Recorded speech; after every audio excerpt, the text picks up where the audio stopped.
Shiva Shiva Shiva Shiva Shiva Shiva Shiva Shiva Shiva Shiva Shiva.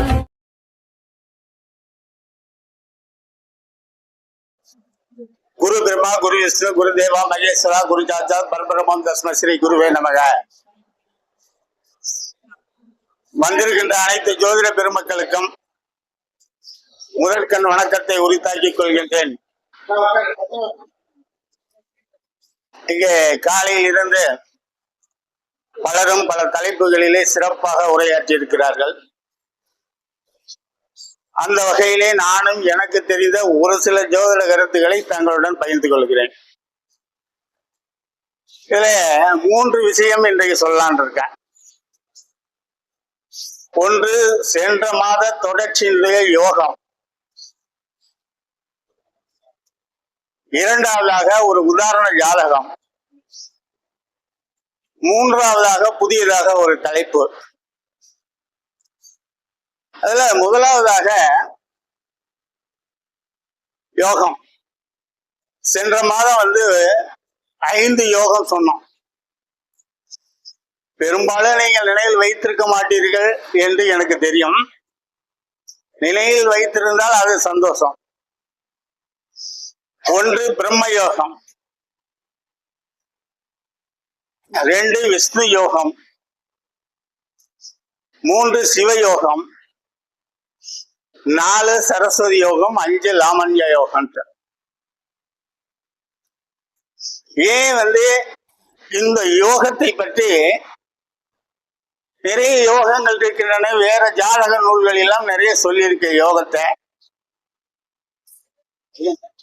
அங்கு சொல்லப்பட்ட யோகத்திற்கும் குமாரசாமியத்தில் சொல்லப்பட்ட யோகத்திற்கும் நிறைய வேறுபாடு இருக்கிறது. கொஞ்சம் குமாரசாமியத்தில் சொல்லப்பட்ட யோகமானது கொஞ்சம் சிரமமாக இருக்கிறது. உதாரணம் சொல்றேனே, சூரியனோட சந்திரன் சேர்த்தால் அமாவாசை யோகம், சூரியனோட புதன் சேர்ந்தால் புதன் ஆதித்ய யோகம், சூரியனுடைய குரு சேர்ந்தால் சிவராஜ்ய யோகம். இப்படி சொல்றோம். இது எளிமையா இருக்குது. சந்திரனுக்கு கேந்திரத்தில் குரு இருந்தால் கஜகேசரி யோகம். அது எளிமையா இருக்கு. ஆனா அவர் இப்படி சொல்றாரா? இல்ல. சிவயோகத்திற்கு போன மாசம் ஒரு விளக்கம் சொன்னேன். மனதினுக்கு 5 மதி பொன் வெள்ளி 10 புதனும் இறையும் நிற்க சிவயோகம். இது பிரம்ம யோகம் சொன்னோம். முதல் நூல்ல வேறு நூல்கள்ல சொன்ன யோகம் வேற. இவர் பாருங்க, 10ஆம் இடத்துல 9ஆம் இடத்துல 3 சிவகிரகம் இருந்து 10ஆம் இடத்துல புதனும் லக்னாதிபதி இருந்தால்தான் அவர் அந்த யோகம் சொல்லிட்டார். அப்ப மற்ற நூல்களில் சொல்லப்பட்ட யோகத்திற்கும் இதற்கு ஒரு வித்தியாசம். சரி, இன்னைக்கு தலைப்புக்குள்ள போறோம். முதல் பாடல் சொல்றேன், அப்புறம் யோகத்திற்கு விளக்கம் சொல்றேன்.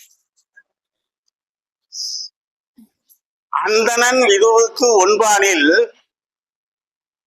உதயம் வர்க்கோர்த்தமாக ஒன்றின் இறை அறத்தில் நிற்கவும் பவுமன் உச்சமாக மண்மதி மண்ணும் ரசிதனும் கூடி ஒன்றில் உற 10 இறையே 5 இறை நின்ற அங்கிசாதிபதி கூடி உச்சம் பொருள் வாக்கிற்குரியோனை 5 இறை வாக்கிற்கிறையோனை முன் பிதுர் அங்கிசராதிபதி கூடி ஓராசியில் நிற்க முன்னவன் பார்க்க இன்பபதியும் அதியும் கூடி அண்ணல் தானத்தில் இருக்க யோகமாம். நான்கிற்கு ஏழுக்குடையவனும்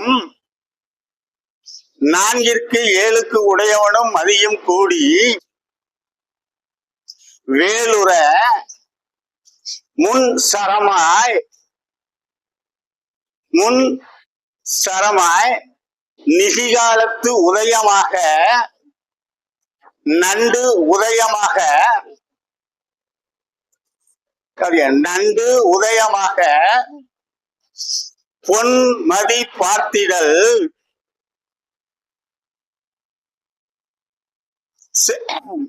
புதனும் மான்கனி மாலை சார நண்டு உதயமாக மான்கனி மாலை சார பொன்மதி பார்த்திடல் பொன் அறத்திற்கு ஒன்பானில் அன்று கேந்திரத்தில் நிற்க சேய்கண்ணன் ஆயத்தில் புகர் நிற்க கோணும் கண்ணுக்கு எட்டாக பத்தில் ராகுவும் அதற்குரியவன் ஒன்றிலும் தாய்தனில் உதயனும் 10 9 வாக்கிற்குரியவன் லக்கணத்தில் நிற்க யோகமாகும். 10 யோகம் சொல்லு. குமாரசாமி பாடல அப்படியே கொண்டாந்து கொடுத்துட்டாங்க. யாராவது வீட்டுல நூல் இருந்தா பாருங்க. எங்களுக்கு எல்லாம் நூல் பாக்குறதுக்கெல்லாம் நேரம் கிடையாது. ஏதோ வந்திருக்க 2 கருத்தை காதுல வாங்கிட்டு போறோம். விளக்கம் சொல்லுங்க. சரி, விளக்கம் சொல்றதுக்கு தான் வந்திருக்கோம். முதலாவதாக என்ன சொன்னேன்? அந்தணன் விதுவுக்கு ஒன்பானில். அந்தணன் யாருங்க? குரு. ஐயா வணக்கம். ரொம்ப மாத்தினது. அந்தணன் காரணம் என்னன்னா சாப்பிட்டு கொஞ்சம் அசந்து இருக்காரு, அதனால கொஞ்சம் மாறி போச்சு. அந்தணன் விதுவுக்கு ஒன்பானில் உதயம் வர்க்கோர்த்தமாக, நல்ல கவனிய, உதயம் வர்க்கோர்த்தமாக முன் இறை அறத்தில் நிற்க. நீங்க குமாரசாமி ஆசிரியரை நீங்க சாதாரணமா அவர் பாட்டு எழுதி கூட அது கொடுக்கல. நீ சிந்திக்கணும். சிந்திக்கிறவங்களுக்கு தான் குமாரசாமி. பாருங்க, அந்தணன் விதுவுக்கு ஒன்பானில். விதுன்னா மதி, சந்திரன். ஒரு உதாரணம் சொன்னதான் உங்களுக்கு புரியும். மேல லக்கணம் எடுத்துங்க. லக்கணத்துல மதிய போட்டுங்க. போட்டாச்சா? அதுக்கு ஒன்பானில் தனுசுல கொண்டாந்து யார போட்டுக்கிறீங்க? குருவை போட்டுங்க. அதான் பாருங்க, இப்ப பாருங்க, முதல் வரைக்கும் விளக்கம் வந்துருச்சு பாருங்க. அந்தணன் விதுவுக்கு ஒன்பானில், மதிக்கு 9 குரு வந்துருச்சா? அடுத்த வரி சொன்னாது. என்ன சொன்னாங்க? உதயம் வர்க்கமாக. அப்ப அந்த மதி எங்க இருக்குன்னா அஸ்வனி முதல் சாரை ஏறி இருக்கணும். உதயம் வர்க்கோர்த்தமாக. அடுத்தவர் என்ன சொன்னாரு பாருங்க, முதல் இறையும் அறத்தில் நிற்க. முதல் இறை யாருங்க? செவ்வா. அவர் போய் 9ல குருவோட சேரணும். இது இருந்தால் இந்த யோகம் கேதார யோகம். இதெல்லாம் பாக்குறதுக்கு தான் நிறைய பேர் அந்த புத்தகத்தை தொடரவே இல்லை. கரெக்டுங்களா? 2வது ஒரு யோகம் சொன்னார். பௌமன் உச்சமாக. பௌமன்னா யாருங்க? லாபாதிபதி. பௌமன் சொல்றது செவ்வாய்க்கு ஒரு உண்டு. பௌமன் என்பது இங்க லாபஸ்தானாதி. பௌமன் உச்சமாக. அடுத்த சொல்றான் மண்பதி மண்ணும் ரசிதனம். மண்பதி மண்ணி என்பது 5ஆம் இடத்ததிபதியும். ரசிதன் என்றால் சுக்கிரனும் லக்கணத்தில் நிற்க. இது பூதள யோகம். இது 2வது யோகம். இப்ப நீங்க லக்னம் மற்ற யோகத்தெல்லாம் உடனே எடுத்துக்கிட்டு என்ன பண்றீங்க, மதிக்கு அது வந்து சந்திரனுக்கு நாளில் வந்து குரு இருந்தால் ஒரு யோகம், கெஜகேசரி யோகம், 10 இருந்தால் யோகம் நடத்துறீங்க. மதிக்கு 2 சனி இருந்தால் அது அந்த யோகம் சுனபா யோகம், 12 இருந்தால் அனபா யோகம், இப்படி எளிமையா அடிச்சிடும். ஆனா இங்க இருக்கிற அவர்கிட்ட சொன்ன யோகத்தான் நீங்க அவ்வளவு ஈஸியா இருக்க முடியாது. 2 யோகம் சொல்லிட்டோம்னா முதல் யோகம், 3வது யோகம் சொன்னாரு. இறையை மனதின் அங்கிசாதிபதி நின்ற இறையோன் கூடி உச்சமுற. நீ கொஞ்ச நேரம் மூளையை போட்டு கலக்கணும். சும்மா எடுத்த உடனே ஜோசியத்தை வந்து அடிச்சு அழிச்சுட்டு அப்படியா ரைட், அங்கெல்லாம் வேலையே கிடையாது. குமாரசாமி அவர் சொன்ன யோகத்துல அதுக்கு அவர் என்ன யோகம் சொல்றாரு பாருங்க. அந்த யோகத்தை மறந்துட்டேன். சரி ரைட், அது பூதல யோகம்னு சொன்னாரு. அப்புறம் என்ன சொன்ன, இது வந்து அங்குச யோகம். அடுத்தாப்புல ஒண்ணு சொன்னாரு, வாக்கின் இறையை. வாக்கிறைய என்னதுங்க, 2ஆம் இடத்து அதிபதியே சொல்றாரு பாருங்க. முன் பிதுர் இறைவர்கள் நின்ற அங்கிசாதிபதியை கூடில் அசுவயோகம். முன்னுனா லக்னாதிபதி, பிதுர்னா 9ஆம் இடத்து அதிபதி. இந்த லக்னாதிபதியும் இது 5ஆம் இடத்து, பிதுர்னா என்ன சொன்னா 9ஆம் இடத்து அதிபதியும் லக்னாதிபதியும் ஒரு இடத்தில் கூடி நிக்கணும். கூடி நின்று இவர்கள் நவாம்ச கட்டம், இவர்களுக்கு அந்த இடம் நவாம்ச கட்டம் யாருக்கு வருகிறதோ அதற்குரிய இறைவனும் முன்னாடி சொன்ன பாருங்க யாருங்க, 2ஆம் இடத்து அதிபதியும் கூடி ஒரு ராசியில் நல் ராசியில் இருந்தாதான் அந்த யோகம் அசுவ யோகம். எப்படிங்க, அடுத்தவர் சொன்னாரு முன் இறை நோக்கமுறை. முன் இறைனா யாருங்க, லக்னாதிபதி நோக்கம் பெற்று இன்பபதியும் மதியம், இன்பபதினா யாருங்க 7குடையவனும் மதியும் கூடி அண்ணல் உற. அண்ணன்னா யாருங்க 11ஆம் இடத்து அதிபதி, அங்க போய் நிக்கணும். அவ்வாறு இருந்தால் அதற்கு வந்து கஜயோகம் சொன்னாரு. சரிங்களா, இது அடுத்தது. அடுத்த வாரம் பாருங்க. 4ற்கு 7 இறையும் மதியும் கூடி வேலுற முன் சரமாய் நிசிகாலத்து. பாருங்க, நன்னுதல் நிசிகாலத்து, இது ஒரு யோகம். இதுக்கு பேர் மாரி யோகம்னு வச்சிருக்காரு. இப்ப பாக்கணும், 4க்கு 7, 4க்கு 7 எதுங்க, யோசனை பண்ணுங்க. 4க்கு 7னா 10ஆம் இடம். 4க்கு 7 இறையும், அதாவது 10ஆம் இடத்து அதிபதியும் மதியும் கூடி வேலுற. அது முன் சரமாய். லக்கணம் என்ன லக்கணமா இருக்கணுங்க, சரலக்கணமா இருக்கணும். அதுக்கு உதாரணம் சொல்றேன். மகர லக்கணம் போட்டுங்க, மகரத்தை லக்கணா போட்டுக்கிட்டீங்களா. மகர லக்கணத்துக்கு 10 கூடவர் யாரு, 4 7க்கு 10 யாருங்க, சுக்கிரன். அவரெல்லாம் சாரம்லாம் நீ பாக்கலைங்க, நீங்க நேர கிரகத்தை தான் சொல்றீங்க. 4 7 10க்கு 4க்கு 7 எது, 10ஆம் இடம். அந்த 10 கூடையவனும் மதியம் கூடி வேலூரனா 7 7ஆம் இடத்துல நிற்க பாருங்க. முன் சரமாய், முன் சரம்னா சரலக்கணத்துல பிறக்கணும்.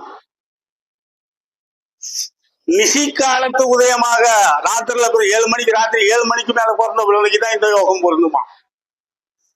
இது மாரி யோகம். அடுத்தது சொன்னாரு, நண்டு உதயமாக மாங்கனியில் மாடும் சேர பொன் மதி பார்த்திடல். இப்ப நண்டு உதயமாக தெரிஞ்சுக்கிறீங்க, என்னது கடக லக்கணம். மான்கனி என்பதற்கு என்னன்னா, கன்னி ராசிக்கு பேரு, அவர் வச்சிருக்க பேரு மான்கனி. அதில் மால் புதன் இருக்கணுமா. மான்கனி மாலை சார நண்டு உதயமாக மான்கனி மாலைச்சார பொன்மதி பார்த்திடல். நீங்களாம் கற்பனை பண்ணுங்க. லக்கணம் அப்புறம் நண்டுன்னு சொல்லிட்டாரு. அப்புறம் லக்கணம் வந்து கடக லக்கணம். மான்கனி மாலைச்சாரம்னா புதனை கொண்டு போய் எங்க போட்டுக்கிறீங்க? தண்ணியில போட்டுக்கிறீங்க. பாத்தீங்களா? பொன், அதாவது வந்து பொன் ரெண்டு பேரும் சேர்ந்து பார்த்தாலும் சரி, இதில் ஏதாவது ஒரு கிரகம் பார்த்தாலும் இது ஒரு யோகம். ஏன்னா என்ன சொன்னாரு? இந்த யோகத்துக்கு பேரு வந்து அவர் வந்து மாரி யோகம் சொன்னோம். இது தெண்ட யோகம். மூன்றாவது சொன்னாருங்க ஒரு யோகம், அழகான யோகத்தை. என்ன யோகம் சொன்னாருங்க? பொன் அறத்திற்கு பொன் மதிக்கு அறம் கேந்திரமாக, பொன் மதிக்கு அறம் கேந்திரமாக சேகன்னல் ஆயத்தில் புகழ் நின்றிட. இப்ப கொஞ்சம் யோசனை பண்ணி அந்த பாக்குறாங்க. பொன், அதாவது குருவானவர் மதிக்கு சந்திரன் நின்ற இடத்திற்கு ஒண்ணு கேந்திரமா இருக்கணும், அல்லது 9ஆம் இடமாக இருக்க வேண்டும். ஆச்சுங்களா? சொல்லிட்டு அடுத்தது என்ன சொல்றாருன்னா வந்து புதன் இருக்காருங்க பாருங்க. இந்த புதனுக்கு 11ஆம் இடத்துல சுக்கிரன் இருக்க வேண்டும். இது கஜயோகம். இப்படி ஒரு 10 வகையான யோகத்தை அழகாக சொன்னோம். ஒரு போன மாசத்துல 5 வகை யோகம், இது 10 வகை யோகம். இதுல வந்து என்னன்னா கொஞ்சம் கூர்ந்து கவனிச்சது மட்டும் இல்ல, இந்த நம்ம செய்தி சொல்றோம் இல்லைங்க, இங்க போய் ஒரு முறைக்கு வந்து பல முறை பார்த்தீர்கள் என்றால்தான் இது புரியும். நானே ஒரு 25 தரத்துக்கு மேல படிச்சு முடிச்சதுக்கு அப்புறம் தான் எனக்கே புரிஞ்சுது. ஆகவே நீங்களும் கொஞ்சம் முடிச்சு, அதாவது விருப்பம் இருந்தால் முடிச்சு முயற்சி பண்ணி பாருங்க. இல்லையா? சரி, அடுத்த ஒரு உதாரண ஜாதகம்னு சொன்னோம். ஐயா காலையில ஒரு உதாரண ஜாதகம் சொன்னாரு. இது என்னது? ஐயா ஒரு உதாரண ஜாதகம் சொன்னாரு, ஏட்டிக்கு போட்டியா இவரு உதாரண ஜாதகம் சொல்றாரா அப்படின்னு நினைக்க வேண்டாம். அதில் சில விஷயங்கள் இருக்கின்றன. காலையில ஐயா போட்ட ஜாதகம் வந்து ராகு கேது பிடிக்குள் அத்தனை கிரகம் இருந்ததுங்களா? ஒண்ணு. இப்ப நான் சொல்ல போற கிரகம் உதாரணம் ராகு கேது பிடிக்குள் இருக்கின்றது. இந்த ராகு கேது பிடிக்குங்கிறதுக்கு சில பேர் வந்து 2 விதமான விளக்கம் கொடுக்குறாங்க. நீங்க வந்து எப்படி எடுத்துக்கிட்டாலும் சரி, ஒருத்தர் ராகுல இருந்து கணக்கு பாரும்பாரு, ஒருத்தர் கேதுல இருந்து கணக்கு பாருங்க. கேதுல இருந்து வலது பக்கம் பாக்குறது தான் நான் அறிந்து கொண்ட முறை. வேறு முறை நீங்க இல்லாம வச்சிருக்கலாம், அது உங்க விருப்பம். இப்ப ஐயா சொன்ன காலையில சொன்ன ஜாதகத்துல வந்து ராகு ரிஷபத்தில் இருந்தாங்க, நீசம் பெற்று. கேது விருச்சிகத்தில் இருந்தாங்க. ராகுல இருந்து இந்த பக்கம், ஏன்னா வந்து இதெல்லாம் வந்து ஒரு பக்கம் சுத்தினா அது அந்த பக்கம் சுத்தும். அந்த பக்கம் இருக்கின்ற பொழுது ராகுக்கு கேதுக்கு இடையில எந்த கிரகமும் இல்லை. ஆனா கேதுல இருந்து இப்படி போய் சொல்லுகின்ற போது அத்தனை கிரகங்களும் அடைஞ்சு போச்சு. என்னாச்சுங்களா? இப்ப நான் சொல்ல போற கிரகம் தான். அதுல வந்து என்னன்னா நான் ஒரு எக்ஸ்ட்ரா பாயிண்ட் சொல்ல போறேன், எக்ஸ்ட்ரா ஒரு கருத்து. ராகு கேதுக்கு இடைப்பட்ட கிரகத்தில் ஒரு கிரகம் வந்து உச்சம் பெற்று விட்டால் அந்த உச்சம் பெற்ற ஒளியை வந்து மற்ற உச்சம் பெற்ற பலனை அனைத்து கிரகங்களுக்கு வழங்குவார் என்பது ஐயா சொன்னது. ஆனா இந்த ராகு கேது அச்சுக்கு வெளியே இருந்துச்சு வச்சுன்னு ஒரு 2 கிரகம் இருந்துச்சுன்னு வச்சுக்க, அதுக்கு பொருந்தாது. அது ஒண்ணு தனியா. இந்த ராகு கேது அச்சுக்கு உள்ளுக்கு இருக்கிறதுக்கு தான். தீமை செய்தாலும் அதுதான், நன்மை செய்தாலும் அதுதான். சரி, இப்ப ஒரு உதாரண ஜாதகம் சொன்னதான் அப்படியும். சிம்ம லக்னம் போட்டுக்குங்க, மனதில் வச்சுங்க. நீ எழுதலாம் வேண்டியதில்லை, இல்லாட்டி வந்து அங்க போய் பார்த்துங்க. இதுல நம்ம தான் 5ஆம் இடத்திலே ராகு, 6ஆம் இடத்திலே குரு நீசம், 7ஆம் இடத்துல செவ்வாய், 8ஆம் இடத்துல புதன் நீசம், 9ஆம் இடத்துல சூரியன், சந்திரன், சுக்கிரன், 10ஆம் இடத்துல சனி, 11ல கேது. இப்ப கரெக்டா இருக்கு முடிச்ச மாதிரி முடிஞ்சு போச்சா? அப்ப இந்த லக்கணத்துல இப்படி சுத்தும் போது கேதுல இருந்தா சுத்தன்னு சொன்னேன். கேதுல இருந்து இப்படி சுத்திக்கின்ற பொழுது அத்தனை கிரகம் வந்துச்சு. ராகுல இருந்து இப்படி போகும்போது ஒரு கிரகம் இல்ல. இப்ப நம்ம பலன் எடுக்கிறோம். நான் பார்த்தேன், புதன் குரு முதல் எடுத்தோன்னா குரு கெட்டு போச்சு, குரு நீசமாயி போச்சு, அவரு கெட்டு போயிட்டாரு. அவனுக்கு படிப்பு வராது, சொந்த பந்தத்துக்கு விரோதி, காசுக்கு கஷ்டப்படுவேன், புத்திர ஸ்தானாதிபதி நீசம் போயிட்டாரு, புத்திர ஸ்தானத்துல ராகு இருக்காரு, ஐயோ புத்திர ஸ்தானமும் போச்சு.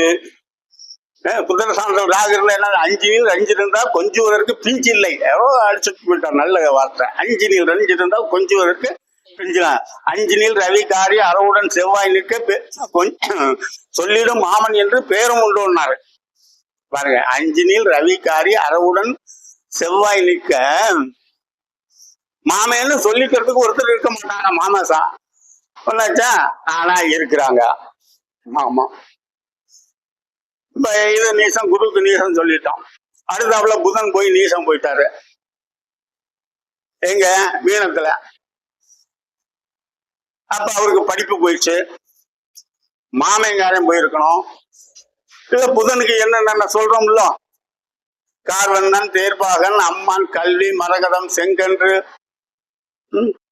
சௌவிசேன், தாசி பரதன், இப்படி எல்லாம் பாரறிவன், பயிறு, உளுந்து, தரா, இதெல்லாம் அவருக்குரிய காரகத்துவம்.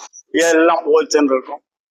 இன்னும் ஒரு வேடிக்கை என்னன்னா, அந்த புதன் சுயசாரம் 4ஆம் பாதம் நவாம்சத்திலே வீசம். அப்ப என்னங்க, புதன் சம்பந்தப்பட்டது அத்தனையும் போச்சுங்களா? நான் ஜோசியம் நினைச்சது அதுதான். நீங்க நினைச்சிருக்க மாட்டீங்க, நீங்க என்னோட நல்லா சிந்திச்சிருப்பீங்க. அப்ப அவருக்கு காசு பணம் வசதியோடு இருக்காரு, குரு நீசம் பெற்று காசு பணம் வசதியோடு இருக்காரு. 5ஆம் இடம் 5ஆம் இடத்து அதிபதி நீசம் பெற்று 5ஆம் இடத்துல ராகு இருந்து புத்திர பாக்கியம் இருக்கிறது. படிப்பும் MA வரலையும் படிச்சிருக்காங்க. அப்ப நீசம் கற்ற கிரகத்திற்கு என்ன ஆச்சு? தூங்கி போயிடுச்சா? இந்த நீசம் பெற்ற கிரகம் ரெண்டும் ஏன் தன்னுடைய செயலை செய்யவில்லை? ஒரே காரணம், ஐயா சொன்ன காரணம். அந்த கிரகம் அந்த ஜாதகத்திலே ஒரு கிரகம் உச்சம் பெற்று அந்த உச்சம் பெற்ற கிரகத்தை அனைத்து கிரகத்தையும் காப்பாற்றி விட்டது. சரிங்களா? சூரியன் உச்சம் எங்க போய் உட்கார்ந்து இருக்காரு? சிம்ம லக்னத்துக்கு 9ஆம் இடத்துல போய் உச்சம் பெற்று இருக்காரு. 9ஆம் இடத்துல ஒரு கிரகம் உச்சம் பெற்றால் மிகுந்த பலன் கொடுக்கும். சரி, இதை எடுத்துக்கிறோம். அதோட வேடிக்கை, இந்த உச்சம் பெற்ற இந்த சூரியன் இருக்காரு பாருங்க, அவரு சுக்கிரனுடைய 2ஆம் பாதம். சுக்கிரன் 2ஆம் பாதம் எதுல வருவாருங்க? கண்ணில. அப்ப இந்த நட்சத்திரம் இவரு ஏறி இருக்கின்ற நட்சத்திரம் அங்க யாருங்க? என்ன ஆகுது? என்னமா? நீசமாகிறாரு. அப்ப நீச பலன் தானே இந்த சுக்கிரனுக்கு கொடுத்துருக்கணும். அதெல்லாம் ஒண்ணு ஆகுது, ராஜா மாதிரியே இருக்காரு. அதுக்கு காரணம் என்னவென்றால், இந்த உச்சம் பெற்ற கிரகம் கோணம் ஏறி உச்சம் பெற்ற காரணம் என்னாச்சுங்களா? அடுத்தாப்புல சிம்ம லக்னத்திற்குன்னு ஒரு தனிப்பட்ட குணம் உண்டு.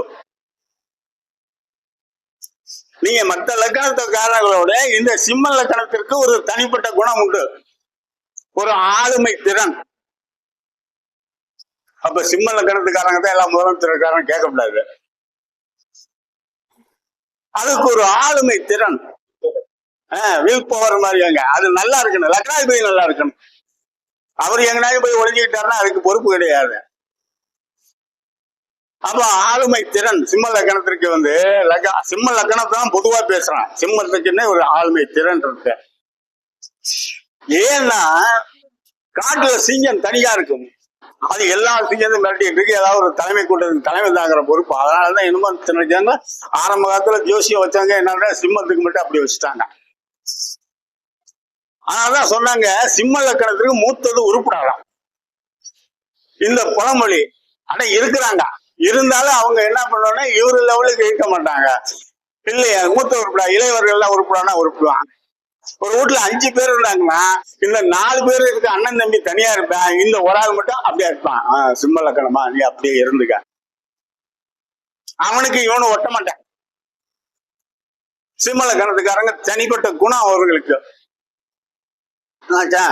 சரி, அடுத்தாப்புல 7ல செவ்வாய். நீங்க ஜாதகம் இருக்கும்போது ஆரம்ப காலத்துல இருக்கும்போது எல்லா கிரகத்தையும் பார்க்கணுங்க. புதன் வந்து 6ல போய் நீசம் ஆயிட்டான் தரணும். 6ல போனது தப்பு, அதுல இருக்க நீசம் போட்டணும். ஆனா இந்த அம்மையா இந்த ஜாதக எல்லாத்தையும் அடக்கி ஆட்டுருவாங்க. அது ஒரு பெண் ஜாதகம் தான். சொந்த பந்தத்தெல்லாம் அடக்கி ஆண்டுருவாங்க. 7ல செவ்வாய், 7ல செவ்வாய் இருந்தால் வந்து சொல்லுவாங்க, கணவன் அடக்கி நடந்தால் குடும்பம் சிறப்பாக இருக்கும். அவரு கொஞ்சம் ஏட்டிக்கு போட்டி ஆச்சா, இங்க ஏட்டிக்கு போட்டி தான். அதனால அவரு கிழிச்ச கோட்டை தாண்ட மாட்டாரு. அது செவ்வாய்க்குடைய பலன். அந்த செவ்வாயின் தன் சுயசாரம் வச்சுங்களா. அப்ப என்ன ஆச்சுங்க, இன்னும் வலிமை பெற்று விட்டது அது செவ்வாய். 8ல புதன் சொல்லிட்டோம். அந்த 8ல புதனோட கேது நவாம்சத்துல வந்து கேது அவரு போய் சேர்ந்துட்டாரு.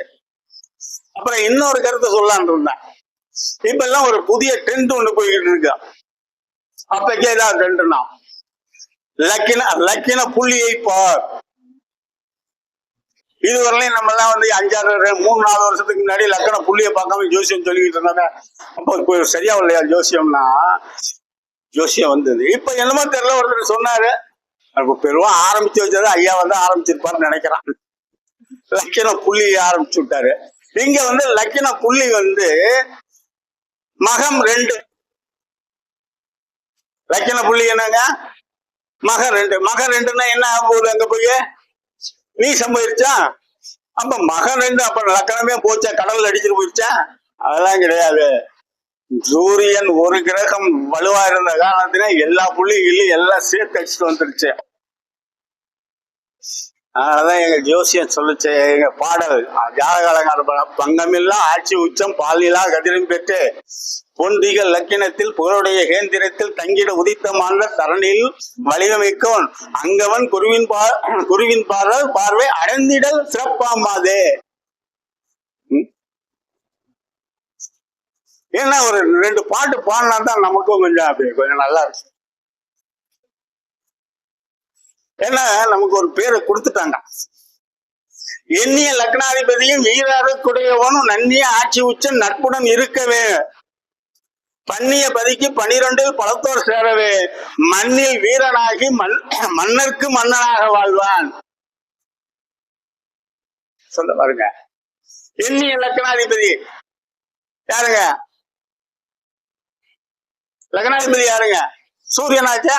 எண்ணிய லக்னாதிபதி ஈராறு யாருங்க, 12ஆம் வீட்டுக்குரியவர் யாருங்க, சந்திரன். அங்க போய் உட்கார்ந்து இருக்காரு லக்னாதிபதி. எண்ணிய லக்னாதிபதியும் ஈராறுக்குடையவுடன் நன்னிய ஆட்சி உச்சம் நட்புடன் இருக்க, பண்ணிய பதிக்கு 12 பலத்தோர் சேர, மண்ணில் வீரனாகி மன்னருக்கு மன்னனாய் வாழ்வான். எவ்வளவு அழகான பாட்டுங்க. அப்புறம் 10ல யாரு உட்கார்ந்து இருக்காருங்க, சனி உட்கார்ந்து இருக்காரு, செவ்வாய் சாரம் வாங்கி உட்கார்ந்து இருக்காரு. அதனால என்ன பண்ணுவாங்க, இந்த ஜாதகர் சென்னையில வீடு வாங்கி வீடு விற்கிறதுனால, நம்ம ஊர்ல வீடு வாங்கி விற்கிறதுக்கு சென்னையில வீடு வாங்கி விற்கிறதுக்கு மிக பெருசு. காலியான பிளாட் எங்க இருக்கோ அத்தனையும் வாங்கி தள்ளிடுவாங்க. இங்க தனஸ்தானாதிபதி நீசமாச்சு 11ஆம் அதிபதி போன மாசம் நான் சொல்லும் போது 2 11 சேர்ந்து இருந்தால் 2 11 வலுத்து இருந்தால் மிக சிறந்த செல்வம் சேரணும் பேசியிருப்பேன் நான் கூட. இங்க 2ம் போச்சு 11ம் போச்சாயா. ஆகவே எவ்வளவுதான் நம்ம ஜோசியம் சொன்னாலும் ஒவ்வொரு விதிக்கு ஒரு ஐயா சொல்றது மாதிரியா அந்த விதிக்கு கொஞ்சம் விதி விலக்கு எங்கனாச்சும் இருக்கும். வைக்கிறதுல பாருங்க சரி மந்தன் பரிவுடன் இருந்து வாழ்ந்தா புத்தகம் எழுத நோக்க புகழிசை வித்தை கொண்டான் கற்றை எழுதுறாங்க. இதான் 2 எழுத்து எழுதுறாங்க. அதோட அருமையான பாட்டு ஒரு பாட்டு. ஆனவன் மைந்தன் கூட கேந்திரம் கோணம் தண்ணில் தலைபெறும் சுபர்கள் நோக்க. பாருங்க, ஆனவன் மைந்தன் கூட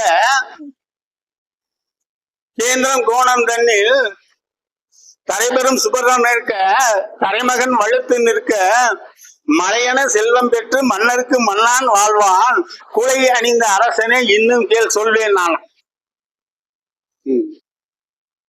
என்னால் ஏற்படுகின்ற நற்பலன்களை எடுத்து இயம்புகின்றேன் கதிர்மகனே இப்பொழுது கேள். பொன்னாலும் மணியாலும் பூங்கழிவேன் புத்திதனை திளைக்கிடுவேன் புனிதனாக எண்ணாத காரியங்கள் எல்லாம் என்ன செய்து எடுத்ததொரு காரியத்தை சிறக்க செய்வேன் சொன்ன கண்ணார காட்சியெல்லாம் காண செய்து கங்கை முதல் நீராட்டுவேன். பொன்னாலும் மணியாலும் பூங்கொழிவேன் அது வச்சிருக்காங்க. அப்ப பொன்னாலும் மணியாலும் பூன்கழிவேன் இது எதுக்கு சொன்னாங்கன்னா இந்த பாட்டுல சனிக்கும் சனிக்கும் செவ்வாய்க்கும் நடக்கின்ற உரையாடல். சனி எங்க இருக்காரு? சனி எங்க இருக்காரு? ரிஷபத்துல இருக்காரு. இவங்க எங்க இருக்காங்க? செவ்வாய் கும்பத்துல இருக்காங்களா? ஆனா 2 பேருக்கு என்னதுங்க கேந்திரம். சனிக்கு கேந்திரத்தில் இருக்காங்க. 2 பேரும் சேர்ந்து இருந்தாலும் 2 பேரும் நேருக்கு பார்த்துதான் டேஞ்சரஸ். நல்லா கவனிங்க. இது 2 பேரும் எந்த இடத்துல சேர்ந்து இருக்குதோ சேர்ந்து இருந்தாங்கனால நேருக்கு எதிர்த்து கலப்பை உண்டு பண்ணிட்டு போயிடுறோம் 2ம். அவ்வளவு ஆளுங்க இந்த பாடல். அப்புறம் சந்திரன் எடுத்துங்க கூட ஒரு ஜாதகத்தை எடுத்துக்கிட்டா என்னன்னு பாக்க. சந்திரனுக்கு 2 யாருங்க? சனி.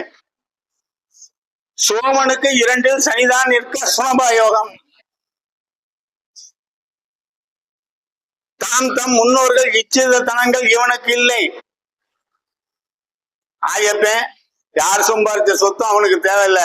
ஒரு ஜாதகத்திலே சந்திரனுக்கு 2ஆம் இடத்துல எந்த ஜாதகம் இருந்தாலும் சனி நல்ல நிலையில் இருந்து சந்திரனும் நிலையில் நல்ல நிலையில் இருந்தா ஆயப்பன் சம்பாதிச்ச சொத்து எது வேணாலும் தூக்கி எறிஞ்சிட்டு வந்துடும். அதான் சோமனுக்கு 2ல் சனிதான் இருக்க அதுக்கு சுனபா யோகம். தம் முன்னோர்கள் இச்சித தனங்கள் இவனுக்கு இல்லை. தாமுறும் சிறுவன் தானும் காசினிக்கு அரசனாகி தாமும் மிகு பணங்கள் தேடி புகழ் பெற்றிடுவான் மகளே அப்படின்ட்டு ஜாதக அலங்கார பாட்டு சொல்லுது. அதனால இன்னும் நிறைய பேச்சாளர்கள்லாம் இருக்காங்க. இல்லாட்டி இப்படியே 1 மணி நேரம் ஓட்டிடுவேன். ஆகவே வாய்ப்பு கொடுத்த சங்கத்தாருக்கு நன்றி கூறி விடைபெறுகிறேன். நன்றி, வணக்கம்.